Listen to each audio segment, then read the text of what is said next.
ఇక్కడ కింద చూడండి ఎంత ఎంత పెద్ద బుల్డోజర్స్ వచ్చి తీసేసాయో. అన్న ఇక్కడ చూపించరా?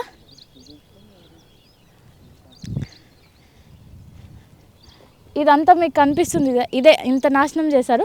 ఇంకా విజయ్ అన్న ఒక్కసారి అక్కడ చూపించరా? అదంతా కొట్టేసిన చెట్లు. దీని పక్కనే దీని వెనకాలే లేకుంది, ఇంకా అక్కడి వరకు వెళ్ళలేదు. ఎందుకంటే హైకోర్టు స్టే ఇచ్చింది కాబట్టి ఆగిపోయారు.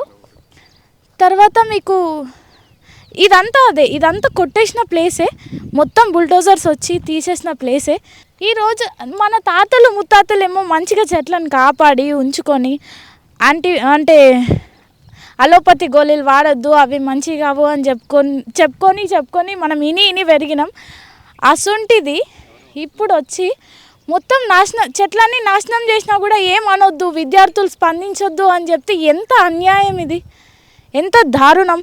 400 ఎకరాలలో చెట్లుంటే ఆ చెట్లు తీసేయకండి అని అడిగినందుకు స్టూడెంట్స్ని కొట్టి, పోలీసులు ఇష్టం వచ్చినట్టు స్టూడెంట్స్ని కొట్టి లాక్కెళ్ళి, అందులో ప్రభుత్వాలు మేము మహిళల్ని గౌరవిస్తాము, మహిళలంటే మాకు అభిమానం, మహిళల్ని మేము చాలా జాగ్రత్తగా చూసుకుంటాము మన రాష్ట్రంలో అని చెప్పే ప్రభుత్వాలు అమ్మాయిలని ఈడ్చుకెళ్ళి పడేసి ఎంత దారుణంగా చేశారు.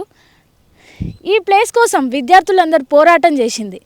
ఈ ప్లేస్ ఇక్కడ పచ్చని చెట్లు ఉండేవి, ఇప్పుడు ఒక్క చెట్టు లేకుండా మొత్తం నాశనం చేశారు.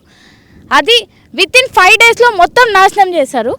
ప్రభుత్వాలు తలుచుకుంటే ఏమైనా చేస్తాయి అనుకుంటున్నారేమో, విద్యార్థులు తలుచుకుంటే దానికన్నా ఎక్కువ చేస్తారని ప్రభుత్వాలు మర్చిపోవద్దు. హెచ్సియు మీద తప్పుడు సమాచారం ఇస్తున్నారో వాళ్ళందరినీ అరెస్ట్ చేస్తామని చెప్తున్నారు.